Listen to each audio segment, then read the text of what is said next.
Hello bankers. तो कैसे हैं आप लोग? I hope you are doing well. तो अगर आप सीआईबी एग्जाम की प्रिपरेशन कर रहे हो और आपका इलेक्टिव सब्जेक्ट एचआरएम है, तो आज का सेशन आपके लिए काफ़ी ज़्यादा इंपॉर्टेंट रहने वाला है, क्योंकि इस सेशन के अंदर हम एचआरएम के मॉड्यूल डी के कुछ इंपॉर्टेंट क्वेश्चंस को डिटेल में डिस्कस करने वाले हैं। तो इस सेशन को आपको शुरू से लेकर एंड तक ज़रूर देखना है और अपने फ्रेंड्स एंड कलीग साथ भी ज़रूर शेयर करना है, ताकि वो भी इस सेशन का बेनिफिट ले सकें। अब फटाफट से बिना किसी देरी के आज के सेशन को स्टार्ट करते हैं। तो सेशन को स्टार्ट करने से पहले आप सभी से रिक्वेस्ट है, एक बार ऑडियो वीडियो क्वालिटी जरूर कंफर्म कर दीजिएगा, ऑडियो वीडियो क्वालिटी ठीक है या फिर नहीं। All is clear? तो स्टार्ट करें। तो आज का फर्स्ट क्वेश्चन देखो, what is the definition of contract labour under the contract labour regulation abolition act 1970। तो 1970 के अंदर कॉन्ट्रैक्ट लेबर के लिए एक्ट जो है वो लेकर आया गया था, और इस एक्ट के रूल्स और प्रोविजंस के अकॉर्डिंग ही कॉन्ट्रैक्ट लेबर्स को हायर किया जाता है, उनसे काम करवाया जाता है और उनको वेजेस पे की जाती है। इस एक्ट का मेन पर्पस यही था कि जो कॉन्ट्रैक्ट लेबर्स हैं उनको प्रॉपर वेजेस वगैरह जो है वो प्रोवाइड किए जाए और उनकी एक्सप्लॉइटेशन को रोका जा सके। ठीक है। तो इस एक्ट के अंदर ना कॉन्ट्रैक्ट लेबर की एक प्रॉपर डेफिनेशन दी गई थी कि कौन कौन से ऐसे लेबर्स हैं जो कि कॉन्ट्रैक्ट लेबर की कैटेगरी में आएंगे। तो कौन सी स्टेटमेंट इस डेफिनेशन के रिगार्डिंग करेक्ट है? पहली देखो, contract labours are not directly employed by organisation और company where they perform their work. बिल्कुल करेक्ट है। कॉन्ट्रैक्ट लेबर्स को ना कंपनी खुद हायर नहीं करती है, बल्कि वो किसी कॉन्ट्रैक्टर के थ्रू उसको हायर करवाती है। ठीक है। उसके बाद they are commonly use for specific project, seasonal work और मीट फ्लक्चुएटिंग वर्कलोड्स। बिल्कुल करेक्ट है। जब कंपनी को अचानक से लेबर की जरूरत पड़ती है ना, तभी वो कॉन्ट्रैक्ट लेबर्स को हायर करती है। और अचानक से लेबर की जरूरत कब पड़ेगी? अगर कोई स्पेसिफिक प्रोजेक्ट आ गया है, कोई सीजनल वर्क आ गया है। ठीक है। उसके बाद contract labour arrangements are often temporary और शॉर्ट टर्म नेचर। ये भी बिल्कुल करेक्ट है। कॉन्ट्रैक्ट लेबर्स को शॉर्ट टर्म के लिए हायर किया जाता है और जैसे ही काम पूरा हो जाता है तो उनको हटा दिया जाता है। They are employed by separate contractor और लेबर सप्लाई एजेंसी। ये भी बिल्कुल जो है वो करेक्ट है। तो इस डेफिनेशन के रिगार्डिंग ये चारों स्टेटमेंट बिल्कुल करेक्ट है। तो ऑप्शन डी आपका यहाँ पर करेक्ट आंसर जो है वो रहेगा। नेक्स्ट क्वेश्चन देखो, what is the minimum number of contract labours required in an establishment for the act to apply in most state. तो किसी भी कंपनी के ऊपर ये एक्ट जो है वो कब अप्लाई होगा, मतलब कि मिनिमम कितने कॉन्ट्रैक्ट लेबर्स जो है वो हायर करने जरूरी है किसी भी कंपनी के लिए? पहला 10, 15, 20 या फिर 25। देखो, मोस्ट स्टेट्स के अंदर ये नंबर है 20, यानी कि अगर किसी कंपनी के अंदर 20 या फिर 20 से ज्यादा कॉन्ट्रैक्ट लेबर्स काम कर रहे हैं तो उसके ऊपर ये एक्ट जो है वो एप्लीकेबल होता है। हालांकि महाराष्ट्र के अंदर ये जो नंबर है उसे 20 से बढ़ाकर 50 जो है वो कर दिया गया है। नेक्स्ट क्वेश्चन की बात करते हैं। The act does not apply to establishment where the work is. ये एक्ट ना उन एस्टैब्लिशमेंट के ऊपर एप्लीकेबल नहीं होता है जहां पर काम जो है वो कंटिन्यूस बेसिस पे नहीं चल रहा होता है। ठीक है। जैसे अगर मान के चले एक एबीसी कंपनी है, ओके, तो ये बेसिकली ना साल में कभी एक महीने काम कर लेती है। ठीक है। फिर 2 महीने बैठ जाती है, उसके बाद फिर काम कर लेती है, फिर बैठ जाती है, मतलब कि कंटिन्यूस बेसिस पे ये काम नहीं करती है। तो इसके ऊपर ना ये एक्ट जो है वो एप्लीकेबल नहीं होगा। ये एक्ट सिर्फ उन्हीं स्टैब्लिशमेंट के ऊपर एप्लीकेबल होता है जहां पर 20 या 20 से ज्यादा कॉन्ट्रैक्ट लेबर्स काम कर रहे हो और जो काम है वर्क है वो कंटिन्यूस बेसिस पे हो रहा हो, यानी कि परमानेंट हो, ना कि बीच बीच में। तो ऑप्शन ए कह रहा था कि कंटिन्यूस एंड परमानेंट, ये तो गलत है। इसके ऊपर तो एप्लीकेबल होता है। Perform by highly skilled labour, इसके ऊपर भी एप्लीकेबल होता है। Located in rural areas, applicable होता है।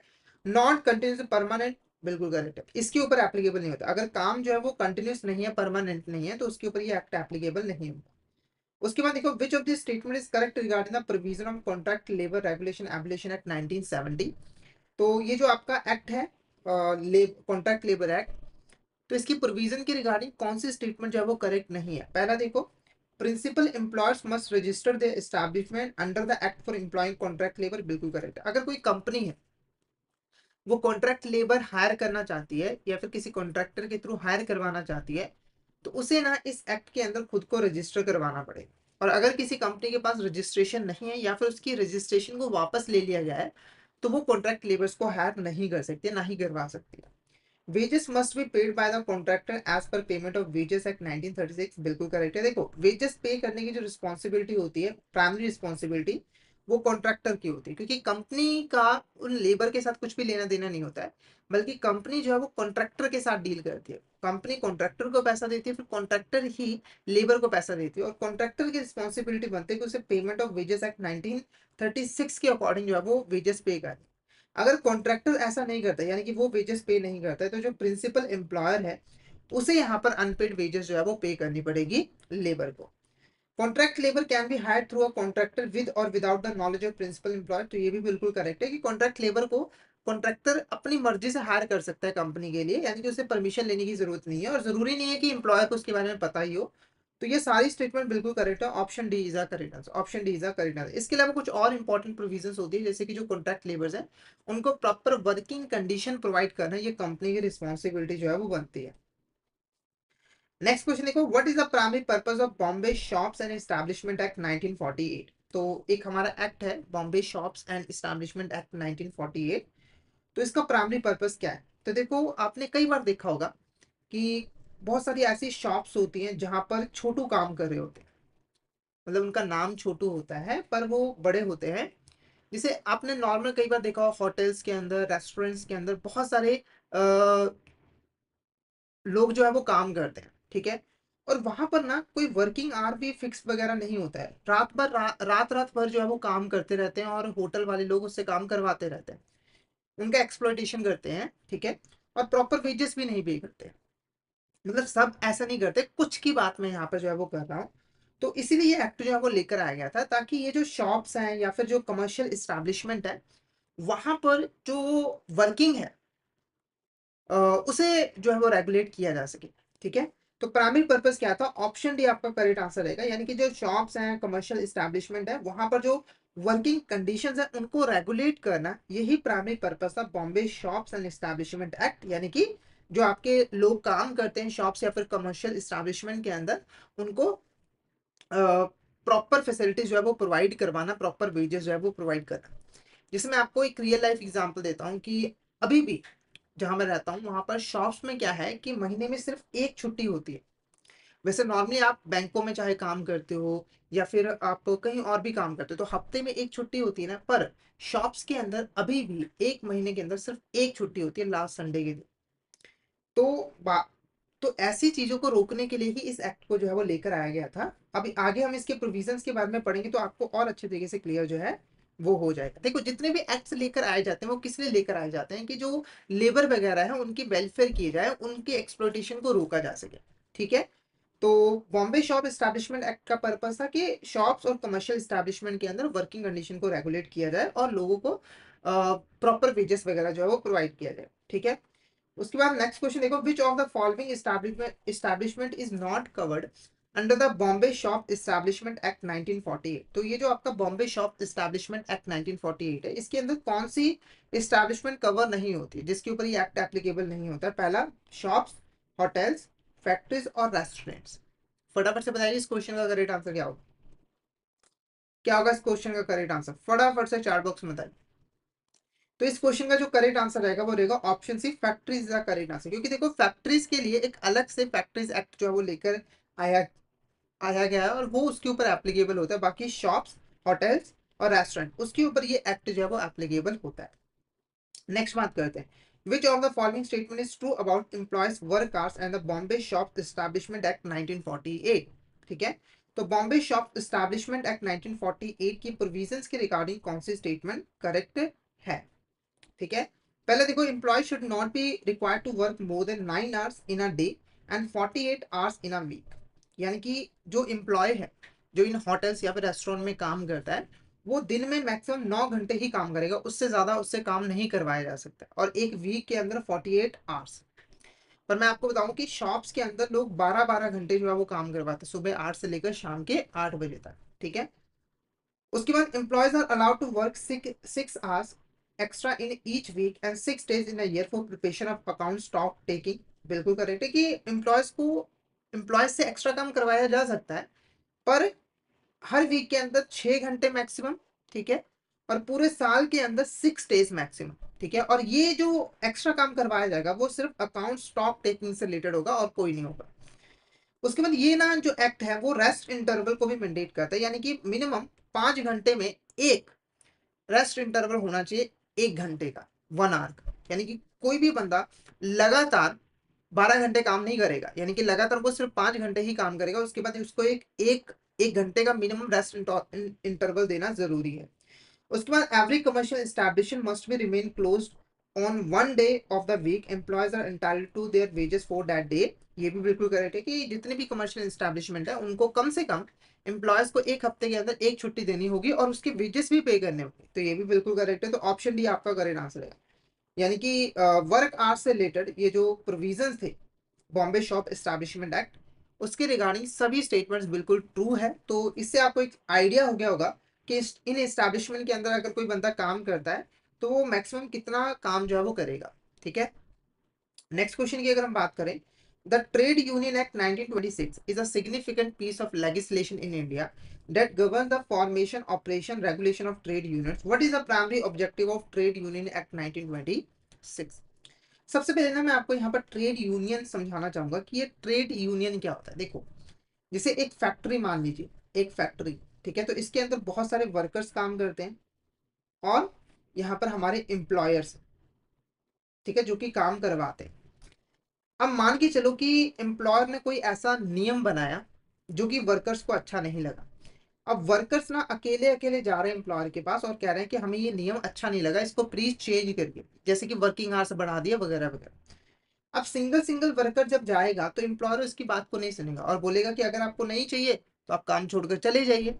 तो वर्कर डर के मारे जाता भी नहीं है। ठीक है, तो इस तरह की दिक्कत ना हो इसीलिए ट्रेड यूनियंस को बनाया गया। ट्रेड यूनियन बेसिकली क्या होते हैं, ये बेसिकली जो आपके वर्कर्स होते हैं, वर्कमैन होते हैं, उनका ही ग्रुप होता है। यानी कि ट्रेड यूनियन के मेंबर्स होते हैं वर्कर्स, और ट्रेड यूनियन जो है वो वर्कर्स के बिहाफ पर एम्प्लॉयर से नेगोशिएट करता है, उनसे बातचीत करता है और इंश्योर करता है कि वर्कर्स के साथ कोई भी नाइंसाफी ना की जाए। ठीक है, और इनके बीच में जो रिलेशनशिप है उसको भी मैनेज करता है और अच्छा रिलेशनशिप जो है वो बिल्ड करता है। ठीक है, तो ये ट्रेड यूनियन एक्ट 1926 था, इसको लेकर इसीलिए आया गया था ताकि ट्रेड यूनियन की फॉर्मेशन की जाए, वो कैसे काम करेगी वो बताया जा सके और उसको रेगुलेट भी किया जा सके।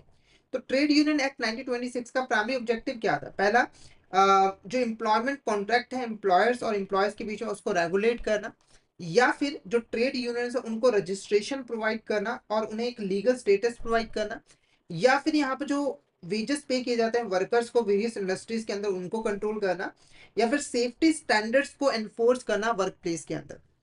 तो क्या लग रहा है प्राइमरी ऑब्जेक्टिव क्या होगा ट्रेड यूनियन एक्ट 1926 का? फटाफट से इस क्वेश्चन का आंसर बताइए। इस क्वेश्चन का करेक्ट आंसर आपको क्या लगे? क्या होगा इस क्वेश्चन का करेक्ट आंसर, जल्दी से बता दीजिए। तो इस क्वेश्चन का जो करेक्ट आंसर रहेगा वो रहेगा option B is the correct answer. Primary objective यही था कि जो ट्रेड यूनियंस है उनको रजिस्ट्रेशन प्रोवाइड की जाए और उन्हें एक लीगल स्टेटस जो है वो प्रोवाइड किया जाए ताकि वो इंडिपेंडेंट होकर काम जो है वो कर सके। नेक्स्ट क्वेश्चन की बात करते हैं। Trade union is a group to form regulate relations between workmen, employers, or among workmen or employers. Which of these statements correct regarding the trade union registration? ठीक है, तो ट्रेड यूनियन की registration के regarding कौन सी statement correct है? पहला देखो, trade union can apply for registration as it has at least 7 members. बिल्कुल करेक्ट है। अगर कोई ट्रेड यूनियन रजिस्ट्रेशन करवाना चाहती है तो कम से कम उसके पास 7 मेंबर जो है वो होने चाहिए। ठीक है, उसके बाद एटलीस्ट 10% और 100 which ever is less of the workman in the related establishment और इंडस्ट्री मस्ट बी मेंबर। ये भी बिल्कुल करेक्ट है। जैसे अगर मान के चलिए कि एक यहाँ पर आपकी कंपनी है एबीसी, इसके अंदर टोटल 100 लोग जो है वो काम करते हैं, तो मिनिमम 10% यानी कि 10 लोग इस ट्रेड यूनियन के मेंबर होने चाहिए। हालांकि अगर गिनती बड़ी है, जैसे अगर यहाँ पर 10,000 लोग काम करते हैं तो वहां पर ना हम 100 को देखते हैं, क्योंकि यहाँ पर क्या बोला गया 10% या फिर 100, उसमें से जो भी लेस होगा वो मेंबर्स होने जरूरी है। ठीक है, तो अगर जैसे यहाँ पर देखिए जब हम परसेंटेज देख रहे हैं तो 10 आ रहा है और 100 आ रहा है, तो इसमें से लेस कौन है? 10 10, तो हम 10 मेंबर्स देखेंगे। अगर 100 कम है और यहाँ जैसे 10,000 अगर एम्प्लॉयज है तो वहां पर 10% 1000 आएगा, तो इसमें से कौन हम 100 मेंबर्स देंगे क्योंकि लेस दोनों में से 100 है। उसके बाद trade union that exist more than a year before registration must submit a statement of asset liabilities. बिल्कुल करेक्ट है। अगर कोई ट्रेड यूनियन है जो कि 1 साल से ज्यादा के लिए काम कर रही है, मतलब उसको 1 साल से ज्यादा का टाइम पीरियड हो चुका है काम करते हुए और अब वो रजिस्ट्रेशन करवा रही है, तो उसको अपनी एसेट्स और लायबिलिटीज के स्टेटमेंट जो है वो बनाकर देनी पड़ेगी। Registered trade unions become legal entities separate from there members. बिल्कुल करेक्ट है। रजिस्टर्ड ट्रेड यूनियंस जो है वो लीगल एंटिटीज होती हैं, यानी कि उनकी अपनी खुद की एक पहचान होती है और वो अपने मेंबर से अलग होते हैं लॉ की नजर में, और वो इंडिपेंडेंट होकर काम कर सकते हैं। तो ऑप्शन डी आपका करेक्ट आंसर है। नेक्स्ट क्वेश्चन की अगर हम बात करें, Industrial Dispute Act 1947 provides mechanism and procedure for the investigation and settlement of industrial dispute by conciliation, arbitration, adjudication which is provided under the statute. Objective of this act include, देखो ये जो industrial dispute act 1947 था, इसको इसलिए लेकर आ गया था ताकि जितने भी इंडस्ट्रियल डिस्प्यूट्स होते हैं ना, उसको हम प्रॉपर्ली इन्वेस्टिगेट कर पाए और उनको सेटल कर पाए। इंडस्ट्रियल डिस्प्यूट का मतलब है कि हमारे जो वर्कर्स हैं या जो एम्प्लॉयर्स हैं, उनके बीच में आपस में जो लड़ाई झगड़े होते हैं, ठीक है, और उनको सॉल्व करना बहुत ज्यादा जरूरी होता है, और इसीलिए इस एक्ट को जो है वो लेकर आया गया था। तो इस एक्ट के ऑब्जेक्टिव्स क्या है? पहला, to investigate settle industrial dispute between employers and employees, बिल्कुल करेक्ट है कि जितने भी इंडस्ट्रियल डिस्प्यूट्स होते हैं एम्प्लॉयर्स और एम्प्लॉयज के बीच में, उनको इन्वेस्टिगेट करना और सेटल करना, ये एक इंपॉर्टेंट ऑब्जेक्टिव था। To ensure social justice, harmony, prevention of illegal strikes and lockouts, बिल्कुल करेक्ट है। सोशल जस्टिस का मतलब है किसी के साथ भी बुरा नहीं होना चाहिए, ना एम्प्लॉयर्स के साथ ना ही एम्प्लॉयज के साथ, और हार्मनी का मतलब है कि पीस रहना चाहिए, ज्यादा लड़ाई झगड़े नहीं होने चाहिए। और ये हम कैसे कर पाएंगे? अगर हम इलीगल स्ट्राइक और लॉकआउट को प्रिवेंट करेंगे तब। उसके बाद to provide compensation to workers in case of lay off, retrenchment and closure, बिल्कुल करेक्ट है कि अगर हमारे वर्कर्स को ले ऑफ दिया जाता है या फिर रिट्रेंच कर दिया जाता है, क्लोज कर दिया जाता है कंपनी को, तो उस केस में वर्कर्स को कंपनसेशन प्रोवाइड किया जाए। तो ये सारे ऑब्जेक्टिव्स होते हैं। तो ऑप्शन डी आपका यहाँ पर करेक्ट आंसर जो है वो रहेगा। Option D is a correct answer. Clear है आपको यहाँ तक? एक बार मुझे चैट बॉक्स में बता दीजिए, और किसी भी तरह का डाउट आता है तो आप चैट बॉक्स में ऐसे करके जो है वो पूछ सकते हो, ठीक है। अब नेक्स्ट क्वेश्चन करने से पहले, अगर आप सिस्टमेटिक वे में एचआरएम सब्जेक्ट की प्रिपरेशन करना चाहते हो, तो आप हमारे कोर्सेज में एनरोल कर सकते हो, जहां पर हम आपको प्रोवाइड करवाते हैं कॉन्सेप्चुअल वीडियोस, जो कि हमारे हिंदी और इंग्लिश लैंग्वेज के मिक्स में अवेलेबल होता है। इसी के साथ हम आपको mock test, mega mock test भी प्रोवाइड करते हैं, जिनकी हेल्प से आप इजिली प्रैक्टिस कर सकते हो, रिवीजन कर सकते हो, और कॉम्प्लीमेंट्री ई पीडीएफ नोट्स भी आपको मिल जाते हैं हमारे लेक्चर्स के। और जो लाइव क्लास होती है वो रिकॉर्डेड फॉर्म में मिल जाती है, तो जब चाहे आप जाकर क्लासेस को देख सकते हो। तो ओवरऑल हमारा कोर्स आपके लिए बेस्ट कोर्स जो है वो रहने वाला है, तो हमारे कोर्स को फटाफट से जो है वो एनरोल कर लीजिए। हमारे जो कोर्स है वो इजिली एक्सेसिबल है, आपको हमारे जो ऐप है वो ऐप स्टोर, प्ले स्टोर दोनों ही जगहों पे मिल जाएंगे। आपको जस्ट टाइप करना है लर्निंग सेशन आईबीएफ एग्जाम्स, और इन ऐप के थ्रू आप हमारे कोर्सेज में एनरोल कर सकते हो। इसके अलावा हमारी वेबसाइट भी है iitbf.info, उसके थ्रू भी आप हमारे कोर्सेज में एनरोल कर सकते हो। और अभी आपको हमारे कोर्सेज के ऊपर बहुत ज्यादा डिस्काउंट ऑफर्स मिलेंगे, जैसे कि अभी अगर आप एनरोल करोगे इस समय, तो अप टू 82% तक आपको डिस्काउंट मिल जाएगा। और कोर्स से रिलेटेड आपको कोई भी डिटेल चाहिए तो इसके लिए आप हमारे व्हाट्सएप ग्रुप को ज्वाइन कर लीजिए, जिसका नंबर है 8360944207। और इस व्हाट्सएप ग्रुप पे आप हमें मैसेज कर दीजिएगा, आपको कोर्स से रिलेटेड सारी डिटेल जो है वो मिल जाएंगे, ठीक है। इसके अलावा हमारे टेलीग्राम चैनल को भी जरूर ज्वाइन कर लीजिएगा, जहाँ पर हम एग्जाम से रिलेटेड, क्लासेस से रिलेटेड जितने भी इंपॉर्टेंट अपडेट्स हैं वो डालते रहते हैं। और अगर आपको भी किसी भी तरह की क्वेरी आती है तो आप इस चैनल पर मैसेज कर सकते हो। तो फटाफट से हमारे टेलीग्राम चैनल को ज्वाइन कर लीजिए, ताकि कोई इंपॉर्टेंट अपडेट आपसे मिस ना हो जाए। इसका लिंक आपको वीडियो के डिस्क्रिप्शन बॉक्स में मिल जाएगा। अब बढ़ते हैं नेक्स्ट क्वेश्चन की तरफ। नेक्स्ट क्वेश्चन क्या कर रहा है? Industrial dispute act 1947 defines the appropriate government as central government for certain industries and services and the state government for other. In which of the following industries central government is not appropriate government under the act? सबसे पहले ये appropriate government का क्या मतलब है? देखो, कोई भी इंडस्ट्री हो, ठीक है, कोई भी इंडस्ट्री हो, तो वहां पर एक्ट के अंदर गवर्नमेंट का काफी ज्यादा इंपॉर्टेंट रोल रहता है, ठीक है। तो कुछ इंडस्ट्री के अंदर गवर्नमेंट का जो काम है वो सेंट्रल गवर्नमेंट अदा करती है, ठीक है, और कुछ के अंदर स्टेट गवर्नमेंट करती है, ठीक है। तो क्वेश्चन पूछ रहा है कि इसमें से कौन सी फॉलोइंग इंडस्ट्री है जिसके अंदर सेंट्रल गवर्नमेंट जो है वो एप्रोप्रिएट गवर्नमेंट नहीं होती, बल्कि स्टेट गवर्नमेंट एप्रोप्रिएट गवर्नमेंट होती है। पहला, बैंकिंग, इंश्योरेंस, माइंस, या फिर लोकल रिटेल शॉप्स। फटाफट से इस क्वेश्चन का आंसर बता दिए। इस क्वेश्चन का करेक्ट आंसर आपको क्या लग रहा है? बैंकिंग, इंश्योरेंस, माइंस और लोकल रिटेल शॉप्स। क्या होगा इस क्वेश्चन का करेक्ट आंसर? जल्दी से बताइए, इस क्वेश्चन का करेक्ट आंसर क्या होगा? तो इस क्वेश्चन का जो करेक्ट आंसर रहेगा वो रहेगा option D, local retail shops is the correct answer. बाकी बैंकिंग, इंश्योरेंस, माइंस, इसमें हमारी जो सेंट्रल गवर्नमेंट होती है वो एप्रोप्रिएट गवर्नमेंट जो है वो रहती है।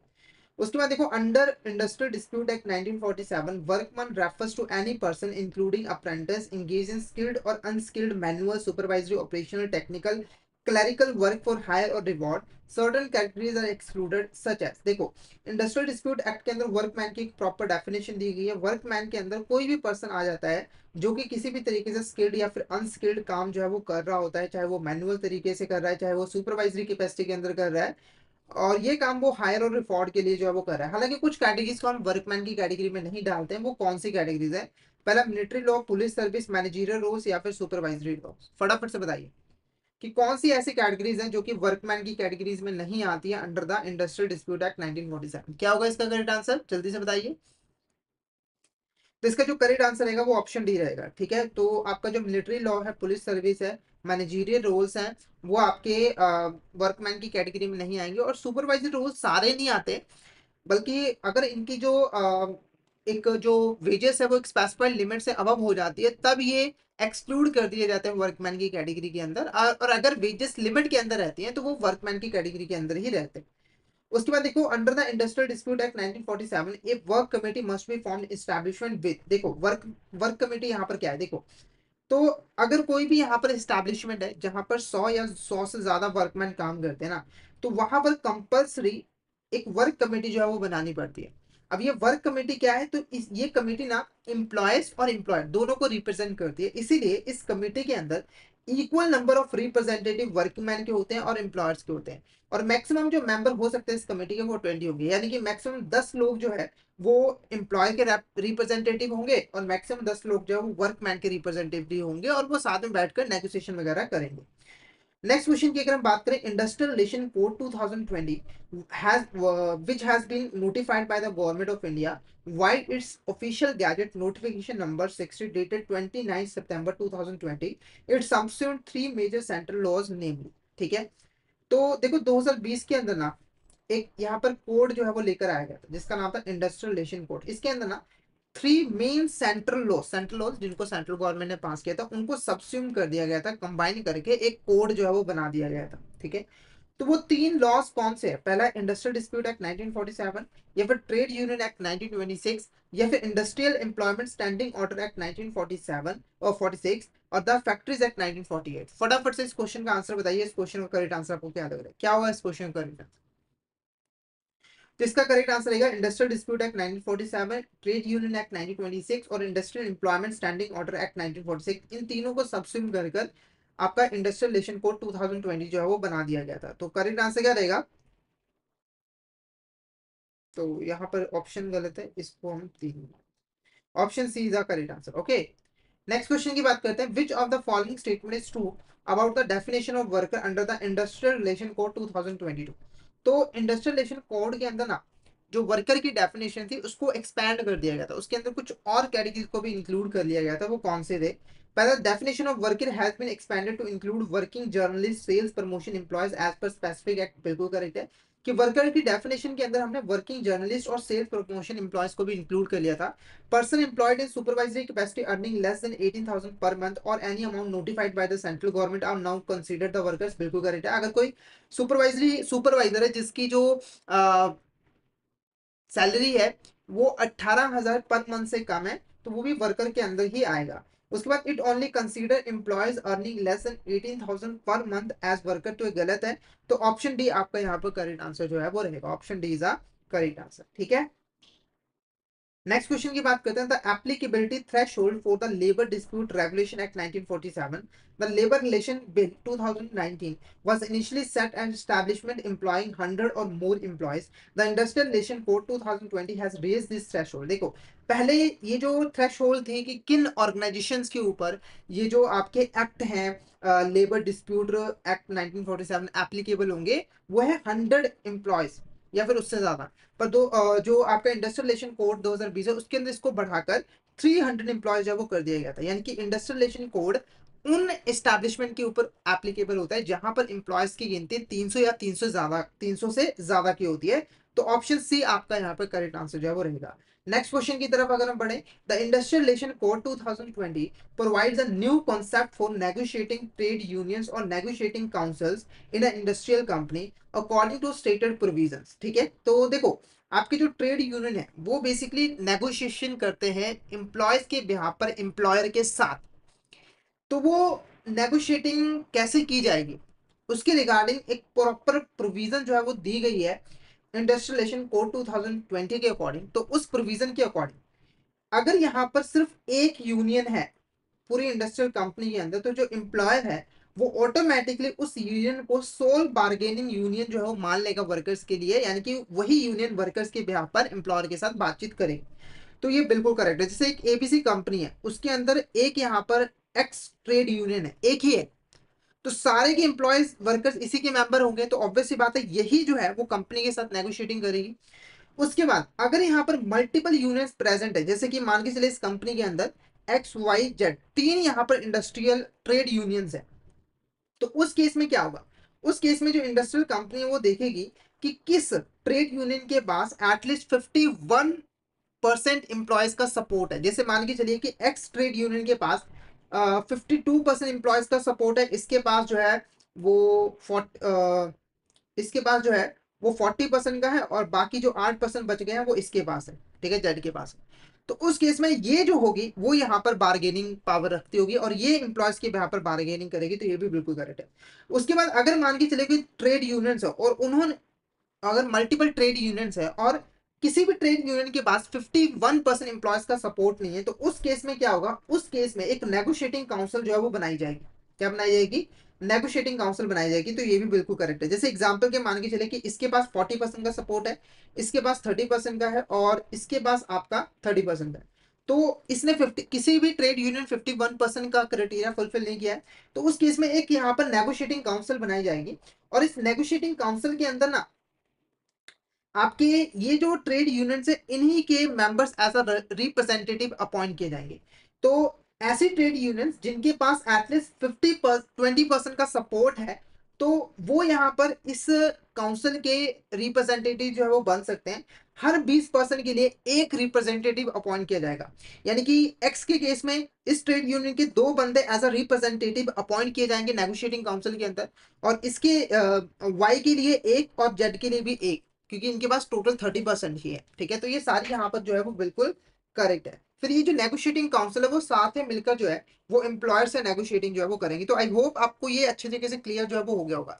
थोड़ी सी कंफ्यूजन हुई होगी। देखो, अगर एक ट्रेड यूनियन है तो उसी को बार्गेन, उसी के पास बार्गेनिंग पावर है और वही एम्प्लॉयज के बिहाफ पर एम्प्लॉयर से बात करेगी। अगर एक से ज्यादा है तो जिसके पास 51% का सपोर्ट है वो यहाँ पर नेगोशिएटिंग करेगी एम्प्लॉयज के बिहाफ पर एम्प्लॉयर के साथ, ठीक है। और अगर मल्टीपल ट्रेड यूनियंस और किसी ने भी 51% का क्राइटेरिया अचीव नहीं किया है, तो उस केस में एक नेगोशिएटिंग काउंसिल बनाई जाएगी जिसके अंदर इन ट्रेड यूनियन से ही मेंबर अपॉइंट किए जाएंगे एज अ रिप्रेजेंटेटिव, और हर 20% के लिए एक रिप्रेजेंटेटिव जो है वो अपॉइंट किया जाएगा इस काउंसिल के अंदर डिफरेंट डिफरेंट ट्रेड यूनियन से, ठीक है। नेक्स्ट बात करते हैं, as per industrial relation code 2020 how many days in advance must employees notify the employer before going on strike. देखो, स्ट्राइक का मतलब क्या होता है कि जब वर्कर्स काम करने से मना कर देते हैं कि अब हम काम नहीं करेंगे, तो ये स्ट्राइक अगर अचानक से होती है तो एम्प्लॉयर जो है उसको बहुत ज्यादा नुकसान होता है, ठीक है। इसीलिए बोला गया है कि एक एडवांस नोटिस देना जरूरी है। एक एडवांस नोटिस देना जो है वो जरूरी, तो वो जो एडवांस नोटिस है वो कितने टाइम पीरियड पहले देना जरूरी है? 7 डेज, 14 डेज, 30 डेज या फिर 40 डेज? फटाफट से इस क्वेश्चन का आंसर बताइए, क्या होगा इस क्वेश्चन का करेक्ट आंसर? तो इस क्वेश्चन का करेक्ट आंसर रहेगा option B is the correct answer, ठीक है। तो देखो, अगर जो आपके एम्प्लॉयज है वो स्ट्राइक पे जाना चाहते तो उसे 14 डेज पहले ही नोटिस देना होगा, यानी कि एडवांस नोटिस देना होगा कि हम स्ट्राइक जो है वो करना चाहते हैं। और ये जो 14 डेज का टाइम पीरियड होता है ये एम्प्लॉयर के लिए काफी हेल्पफुल रहता है। वो या तो नेगोशिएशन वगैरह कर लेता है एम्प्लॉय से और स्ट्राइक को रोक देता है, या फिर वो अपनी प्रिपरेशन कर लेता है अगर स्ट्राइक होकर ही रहेगी तो, ठीक है, जिससे उसे नुकसान कम होता है। अब ये जो स्ट्राइक नोटिस होता है वो मैक्सिमम 60 डेज के लिए वैलिड रहता है, यानी कि अगर आपने 14 दिन कंप्लीट हो चुके हैं, अब इसका मतलब ये नहीं कि 15 दिन, 15वें दिन आपको स्ट्राइक करनी ही पड़ेगी। उसके बाद आप 60 डेज टाइम पीरियड आपको मिलता है, 60 दिनों का टाइम पीरियड मिलता है, इसके अंदर आप कभी भी स्ट्राइक जो है वो कर सकते हो, ठीक है। पर उसके बाद वो वैलिड नहीं रहता, उसके बाद फ्रेश 14 दिन का नोटिस आपको देना पड़ता है। उसके बाद देखो, the industrial relation code restrict strikes and lockouts in specific situation. Which of the following is the situation where the strike and lockouts are prohibited? देखो, जो इंडस्ट्रियल रिलेशन कोड है ना वो स्ट्राइक्स और लॉकआउट को रिस्ट्रिक्ट करता है कुछ स्पेसिफिक सिचुएशन के अंदर, और उन सिचुएशन के अंदर ना तो स्ट्राइक की जा सकती है और ना ही लॉकआउट किया जाता है। स्ट्राइक का मतलब तो मैंने आपको समझाया, लॉकआउट का मतलब होता है जब एम्प्लॉयर काम बंद कर देता है, ठीक है।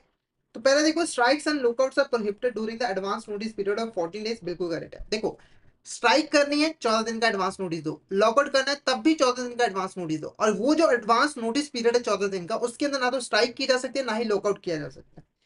उसके बाद अगर यहाँ पर जो स्ट्राइक और लॉकआउट्स है वो आर्बिट्रेशन प्रोसेस के अंदर है। यानी कि अगर मान के चले एम्प्लॉयर और एम्प्लॉय मिलकर एक थर्ड पार्टी के पास गए हैं, न्यूट्रल थर्ड पार्टी के पास, और अपने अपने पक्ष वहां पर रख रहे हैं, तो वो जो आर्बिट्रेशन की प्रोसेस है उसके दौरान ना तो स्ट्राइक ना ही लॉकआउट की जा सकती है, और आर्बिट्रेशन कंप्लीट होने के बाद भी कम से कम 7 दिनों तक स्ट्राइक या फिर लॉकआउट नहीं की जा सकती, उसके बाद की जा सकती है। उसके बाद अगर यहाँ पे स्ट्राइक और लॉकआउट जो है वो लीगल प्रोसीडिंग के अंदर, मतलब कि लीगल प्रोसीडिंग चल रही है उसके ऊपर, तो जब तक लीगल प्रोसीडिंग चलेगी तब भी स्ट्राइक और लॉकआउट नहीं किया जा सकता है, और जब लीगल प्रोसीडिंग कंप्लीट हो जाएगी उसके बाद 60 डेज तक भी यहाँ पर लोकल स्ट्राइक जो है वो नहीं किया जा सकता है। तो ऑप्शन डी आपका करेक्ट आंसर रहेगा, यानी कि इन सभी सिचुएशन के अंदर ना तो स्ट्राइक की जा सकती है ना ही लॉकआउट किया जा सकता है। तो option D all of the above is the correct answer.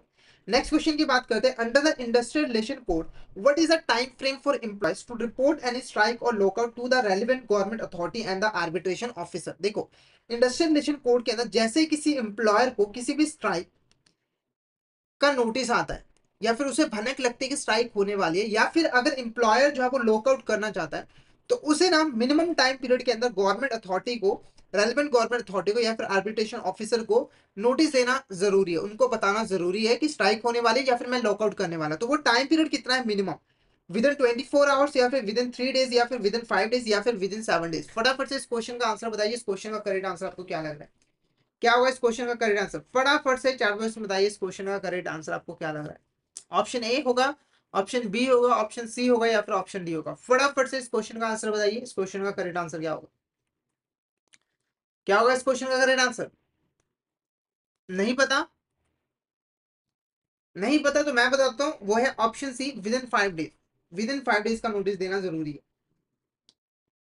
उसके बाद देखो, which of the statement is correct regarding the payment of wages act 1936। Payment of wages act का क्या काम है? देखो, कोई ये वर्कर है वो काम करता है तो उसको प्रॉपर वेजेस जो है वो मिलनी चाहिए, प्रॉपर वेजेस जो है वो मिलनी चाहिए। तो इस एक्ट को इसीलिए लेकर आया गया था ताकि वर्कर को उसके काम के बदले में प्रॉपर वेजेस जो है वो मिले, ठीक है। जो अनफेयर डिडक्शंस है उनको रोका जा सके, और जो भी टाइम डिले होता है उसे भी यहाँ पर रोका जा सके, ठीक है। तो कौन सी स्टेटमेंट करेक्ट है? ये एक लेबर रिलेटेड रेगुलेशन है इंडिया के अंदर, जो कि यहाँ पर payment of wages to employees को रेगुलेट करता है, जिनकी जो वेजेस होती है वो 24,000 से कम की होती है। यानी कि ये जो एक्ट है वो बेसिकली उन एम्प्लॉयज के ऊपर एप्लीकेबल होता है जिनकी वेजेस जो है वो 24,000 से कम होती है। तो बिल्कुल करेक्ट है। This act was enacted to ensure workers receive their wages in timely and orderly manner और prevent unjust deduction from the their wages. बिल्कुल करेक्ट है। इस एक्ट को इसीलिए लेकर आया गया था कि वर्कर्स को उनके काम के बदले में टाइमली मैनर में जो है वो वेजेस मिल सके, और जितने भी अनफेयर डिडक्शन है उनको रोका जा सके। It provides a legal framework for the payment of wages and sets rules and regulations for employers regarding the mode, time and conditions of wage payment। बिल्कुल करेक्ट है। ये जो एक्ट है ना वो एक फ्रेमवर्क प्रोवाइड करता है, लीगल फ्रेमवर्क, जिसके अकॉर्डिंग मोड, टाइम और कंडीशंस ये सारी चीजें लिखी होती है, और एम्प्लॉयर को इन्हीं के अकॉर्डिंग जो है वो वेजेस पे करनी होती है। तो ये सभी स्टेटमेंट्स बिल्कुल करेक्ट है। तो option D all of the वो आपका करेक्ट आंसर है। नेक्स्ट क्वेश्चन की अगर हम बात करें, the payment of wages act 1936 provides a legal framework for payment of wages and sets rules and regulation for employers regarding the mode, time and condition of wage payments. Which of these statement is correct regarding the payment of wages? तो payment of wages के regarding कौन सी statement correct है?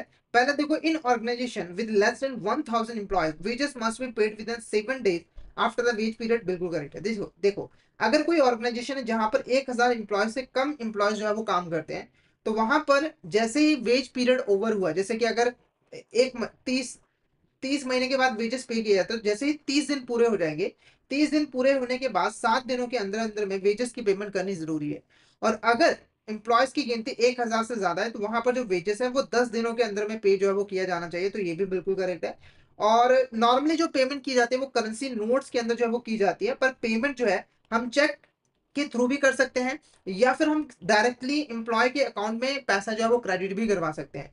तो option D all of the आपका यहाँ पर correct answer रहेगा, क्योंकि ये सभी स्टेटमेंट जो है regarding the payment of wages बिल्कुल जो है वो करेक्ट है। तो ऑप्शन डी आपका यहाँ पर करेक्ट आंसर जो है वो रहेगा। Option D is a correct answer. Clear है आपको यहाँ तक? एक बार मुझे चैट बॉक्स में बता दो, और किसी भी तरह का डाउट है तो आप चैट बॉक्स में मैसेज करके पूछ सकते हो। तो फटाफट से मुझे बता दीजिए कि आपको यहाँ तक क्लियर है या फिर नहीं है। All is clear. और मैं आपको बता दूं कि ये बेसिकली हमारी इलेक्टिव सब्जेक्ट की क्लासेस जो है वो चल रही है। आप सभी को पता है कि हमारे जो सीआईबी एग्जाम होता है उसके अंदर हमारे 5 इलेक्टिव सब्जेक्ट्स होते हैं, जिसमें से 4 इलेक्टिव सब्जेक्ट मैं पढ़ाता हूँ, ठीक है, जिसमें HRM, rural banking, central banking और आईटी एंड डीबी होता है। तो उसकी रिगार्डिंग मैं रेगुलर बेसिस पे क्लासेस जो है वो आपके लिए लेकर जो है वो आता रहता हूँ। तो ऑलरेडी हमारी काफ़ी क्लासेस हो चुकी है, एचआरएम की भी 2 क्लास हो चुकी है, आपके central banking, rural banking, IT and dB की भी 2-2 क्लासेस जो है वो हो चुकी हैं। तो उन क्लासेस को जाकर एक बार ज़रूर जो है वो देख लेना, वो फ्री ऑफ कॉस्ट हमारे यूट्यूब चैनल के ऊपर आपको जो है वो मिल जाएंगी, ठीक है। और ऐसी और इलेक्टिव सब्जेक्ट की जो क्लासेस मैं आपके लिए जो है लेकर आता रहूँगा। तो अगर आपको मेरा पढ़ाना अच्छा लगता है तो एक तो हमारे कोर्स में एनरोल कर लीजिए और हमारी क्लासेस को भी रेगुलर बेसिस पे ज़रूर फॉलो करिएगा, ठीक है। अब बढ़ता है नेक्स्ट क्वेश्चन की तरफ। Dash is an important labor law in India that aim to safeguard the interests of workers by ensuring that they are paid a minimum wage that is essential to maintain a basic standard of living and provide their families the basic needs, ठीक है। अब क्या होता है, देखो, जब भी कोई वर्कर काम करता है तो वो किस लिए काम करता है, ताकि वो अपनी और अपनी फैमिली की नीड्स को फुलफिल कर सके।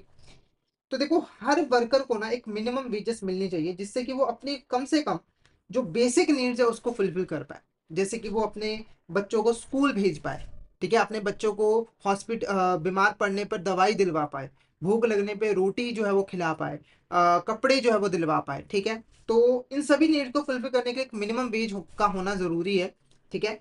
तो ये जो एक्ट है वो मिनिमम वेज को ही सेट करता है, यानी कि कोई भी कंपनी हो जब भी किसी वर्कर को वो अपॉइंट करेगी तो उसे मिनिमम इतना वेज जो है वो पे करना ही पड़ेगा, कंपलसरी। उससे ज्यादा वो पे कर सकते हैं उसकी स्किल के अकॉर्डिंग, पर मिनिमम उसको इतना करना ही पड़ेगा। क्योंकि देखो, बहुत सारी कंपनीज होती हैं, वो क्या करते हैं, लेबर को एक्सप्लॉइट करते हैं, यानी कि उनको बहुत कम वेजेस जो है वो पे करते हैं, और वर्कर के पास कोई काम नहीं होता है, लेबर के पास कोई काम नहीं होता, तो मजबूरी बस उनको उन वेजेस में ही काम करना पड़ता है। तो ऐसा ना हो, इसीलिए ये एक्ट जो है वो लेकर आया गया था। तो इस एक्ट का जो नाम है वो है option B, minimum wages act 1948।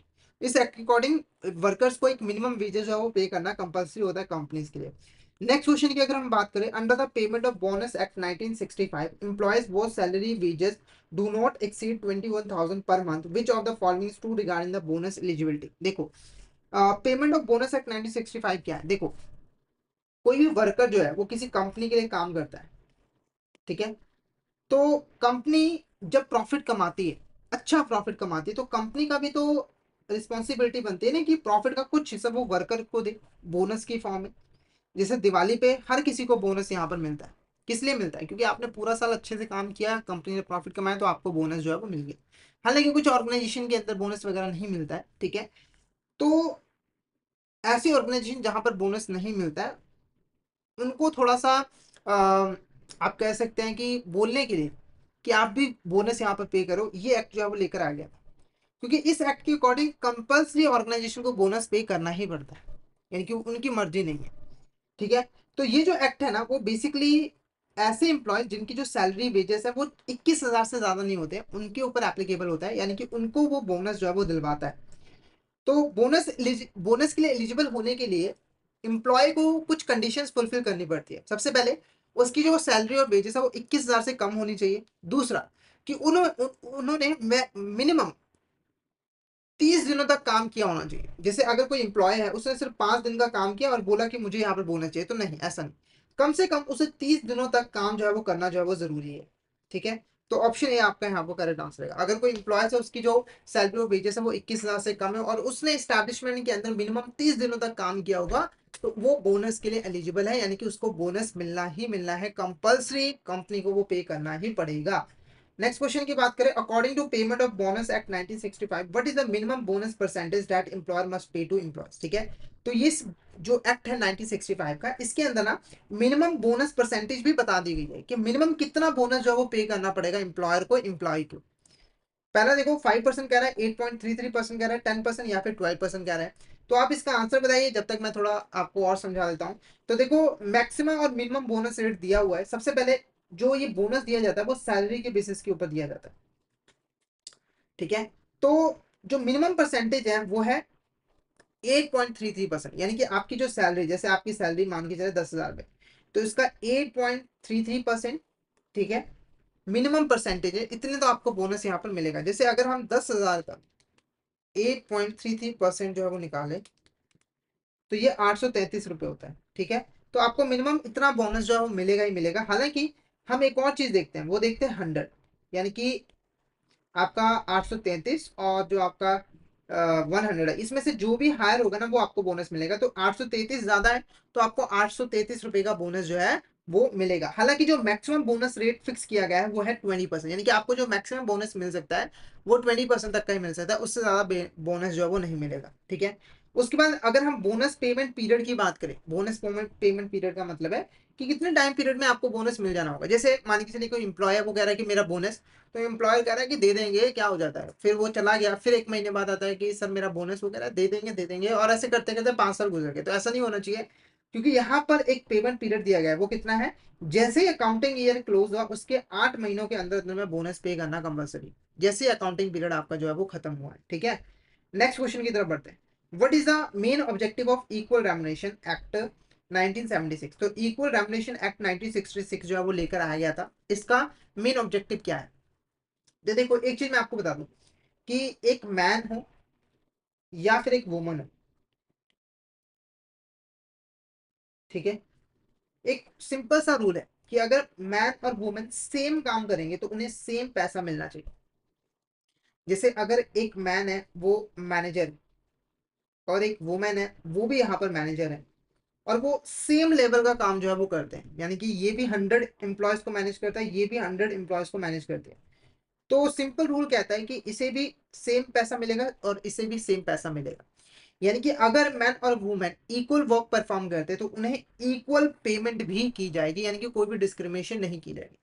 पर रियलिटी में ऐसा नहीं होता है, चाहे आप जितना मर्जी कह लो कि एक्ट एप्लीकेबल है या फिर नहीं है, पर अगर आप इन रियलिटी देखने जाओ तो आज भी डिस्क्रिमिनेशन की जाती है, आज भी डिस्क्रिमिनेशन जो है वो की जाती है। जैसे नॉर्मली वुमेन्स को जो है वो कम पे किया जाता है एज कंपैरिजन टू मैन। ठीक है, तो ये जो दिक्कत है, क्योंकि देखो ये प्रॉब्लम है तभी तो एक्ट लेकर आ गया ना, अगर प्रॉब्लम ही नहीं होती तो एक्ट ले आने की जरूरत क्या थी, प्रॉब्लम है, एग्जिस्ट करती है, तो इक्वल रेमुनेशन एक्ट लेकर आ गया था। इस एक्ट के अकॉर्डिंग बोला गया है कि चाहे एक मैन है चाहे एक वुमेन है, अगर वो सेम काम करेंगे तो उनको इक्वल ही पैसा मिलेगा, और कंपनी ऐसा नहीं करेगी तो उसके ऊपर पेनल्टी जो है वो लगाई जाएगी। ये चीज यहाँ पर कंपल्सरी जो है वो बोली गई है। तो पहले देखो, it ensures equal promotion opportunities for man and women in work place, तो ये नहीं है, प्रमोशन के रिगार्डिंग ये कुछ नहीं बोलता है। और to eliminate gender based discrimination in wages and ensure equal for pay for equal work, बिल्कुल करेक्ट है, जेंडर बेस्ड डिस्क्रिमिनेशन को ये एलिमिनेट करता है और इंश्योर करता है कि इक्वल वर्क के लिए इक्वल पेमेंट ही यहाँ पर जो है वो की जाए। ठीक है, उसके बाद to provide minimum wage rates for all worker regardless of gender, तो ये गलत है। उसके बाद to mandate equal work hours for man and women employ, तो ये भी गलत है, ऐसा कोई नहीं है। तो ऑप्शन भी आपका यहाँ पर करेक्ट आंसर रहेगा। तो यहाँ हमने हमने हमने ना बेसिकली कुछ इंपॉर्टेंट एक्ट्स के बारे में पढ़ा है, जो कि यहाँ पर वर्किंग कंडीशन के बारे में है, या फिर आपके वेजेस के बारे में है, या फिर बोनसेस के बारे में। और ये सारे एक्ट इसलिए लेकर आए गए हैं ताकि वर्कर्स को एक अच्छा वर्किंग एनवायरनमेंट दिया जाए, उनको काम के बदले में अच्छा पेमेंट जो है वो की जा सके। तो हमने कुछ इंपॉर्टेंट एक्ट्स के बारे में पढ़ा, जैसे कि जो मिनिमम वेजेस एक्ट हो गया जिसके अंदर मिनिमम वेजेस पे की जाती है। फिर आपने पेमेंट ऑफ वेजेस एक्ट के बारे में पढ़ा, जहां पर बोला जाता है कि कितने टाइम पीरियड में वेजेस जो है वो पे किए जाएंगे। फिर हमने बॉम्बे शॉप एस्टैब्लिशमेंट एक्ट देखा, जहां पे वर्किंग कंडीशन को रेगुलेट किया गया है रेस्टोरेंट्स के अंदर, होटल्स के अंदर। ठीक है, उसके बाद आपका ट्रेड यूनियन एक्ट के बारे में पढ़ा, जिससे ट्रेड यूनियन को रेगुलेट किया जाता है, उसको फॉर्मेट किया जाता है और इस्टेब्लिश किया जाता है। ठीक है, तो अगर आपको इन क्वेश्चंस के अंदर किसी भी तरह का डाउट आता है तो आप चैट बॉक्स में मैसेज करके पूछ सकते हो, और अगर आपको क्लियर हो गए तो एक बार मैसेज करके जरूर बता दीजिएगा। तो फटाफट से मुझे बता दीजिए कि आपको यहाँ तक क्लियर है या फिर नहीं, और किसी भी तरह का डाउट हो तो आप पूछ सकते हो, फटाफट से बताइए। All is clear? All is clear? Okay, तो यहाँ पर हमारा जो आज का सेशन है वो यहाँ पर ओवर होता है।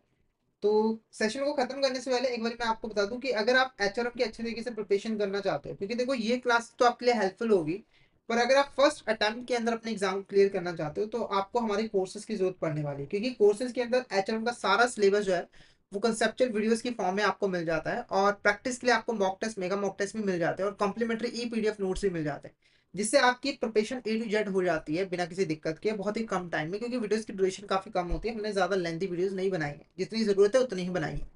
ठीक है, तो अगर आप हमारे कोर्स में एनरोल करना चाहते हो तो सबसे पहले हमारी एक वेबसाइट है iabf.info, इसके थ्रू आप हमारे कोर्स में एनरोल कर सकते हो। उसके बाद अगर आप हम आपके पास मोबाइल फोन है तो आप एक काम कीजिए, तो आप ऐप स्टोर पे जाइए, या फिर आप यहाँ पर गूगल प्ले स्टोर पे जाइए, वहाँ दोनों ही जगहों पे आपको हमारे ऐप्स मिल जाएंगे।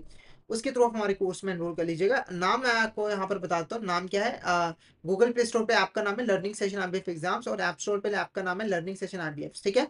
और अभी अगर आप हमारे कोर्स में एनरोल कर लेंगे तो आपको बहुत सारे डिस्काउंट ऑफर्स मिल जाते हैं, अप टू 82% तक का आपको डिस्काउंट मिल जाएगा। और कोर्स से रिलेटेड कोई भी डिटेल आपको चाहिए तो आप इस व्हाट्सएप ग्रुप को ज्वाइन कर लीजिए, जिसका नंबर है 8360944207। और इस व्हाट्सएप ग्रुप पे आपको सारी की सारी कोर्स डिटेल वगैरह जो है वो मिल जाएगी बिना किसी दिक्कत के, ठीक है। आपको जस्ट मैसेज कर देना है एचआरएम कोर्स डिटेल, और इमीडिएटली बेसिस पे आपको वापस रिप्लाई जो है वो आ जाएगा। तो अभी काफी अच्छा टाइम पीरियड है कोर्स को एनरोल करने का, क्योंकि एग्जाम भी नजदीक है, एक महीना ही रह गया है लगभग। तो जल्दी से हमारे कोर्स में जो है एनरोल कर लीजिए, ठीक है। इसके अलावा हमारे कॉम्बो कोर्सेज भी अवेलेबल है, जहाँ पे इलेक्टिव सब्जेक्ट के अलावा आपको बाकी 4 पेपर से भी जो है वो मिल जाते हैं, ठीक है। तो ये हमारी एचआरएम की क्लास थी। इसके अलावा हमारी बाकी जो इलेक्टिव सब्जेक्ट है उनकी भी क्लासेस ऑलरेडी हमारे चैनल पे अपलोड हो चुकी है, तो उसको भी जरूर जाके देख लेना। तो आज का सेशन फिर हम यहीं पे ओवर करते हैं। तो आई होप आज का सेशन आपको अच्छा लगा हो। अगर आप आज का सेशन आपको अच्छा लगा तो सेशन को लाइक कर देना, शेयर कर देना अपने फ्रेंड्स के साथ, कलीग्स के साथ, क्योंकि लाइक और शेयर आपके लिए फ्री है पर हमारे लिए बहुत मायने रखता है, काफी मोटिवेशन मिलता है। और कमेंट बॉक्स में ऐसा करके जरूर बताना कि लेक्चर आपको कैसा लगा, फीडबैक जरूर जो है वो प्रोवाइड करना, ठीक है। और अगर कोई टॉपिक रह गया हो तो वो भी मैसेज करना, उसको मैं नेक्स्ट लेक्चर में जो है वो कवर करने की कोशिश जो है वो करूँ। तो आज के लिए इतना ही, मिलते हैं नेक्स्ट क्लास में। Thank you so much everyone.